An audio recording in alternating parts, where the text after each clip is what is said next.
Umbes täpselt 8 aastat tagasi viidi läbi üks analüüs, mille tulemuses me nägime, et selleks, et meie õigussüsteem laste vaates oleks tulemuslikum, tõhusam, laste vaates siis sõbralikum, oleks siis vaja meie süsteemis teha muudatusi, mis aitaks seda tagada. Ja mis analüüs siis veel näitas, oli see, et paljud laste toimepandud kuriteod on siis kas ealised või sotsiaalsed. Ealiste iseärasuste osas ei ole vaja sekkuda, et lapsed kasvavad välja. Sellisest riskikäitumisest on igati normaalne kasvamise osa, aga need, mis on seal sotsiaalsed probleemid kuritegude taga, et nendega tuleb tegeleda, et uusi rikkumisi ära hoida. Ja et siis seda analüüsi tulemusi päriselt ellu viia, siis aastal 2018 muudeti siis seadusandlust selliselt, et me toetaksime siis neid suundi, mida analüüs meile ette andis. Ja siis alates 2018 meil on siis alalist erikohtlemine kriminaalmenetluses, et just tagada seda, et need menetlused oleks laste suhtes siis sõbralikud, tulemuslikud, tõhusad. Ja siis projekti idee sündiski sellest, et väga kaunis, et meil on uus seadus, aga me ju tahame, et see päriselt rakenduks. Ja me nägime, et tegelikult spetsialistid vajavad siis tuge, koolitust, sellist mõttemalli muutuse toetamist ja sealt see idee sündis.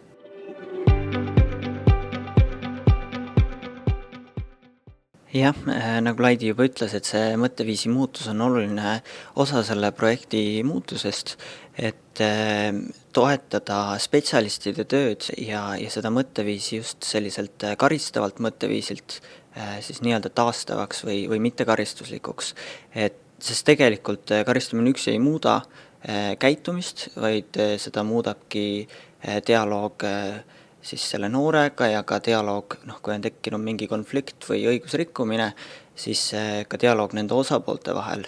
Et tegelikult koos ühiselt on võimalik jõuda siis näiteks taastava õiguse teenuse läbi siis kokkulepeteni, et kuidas kahjud heastada ja siis edasi liikuda.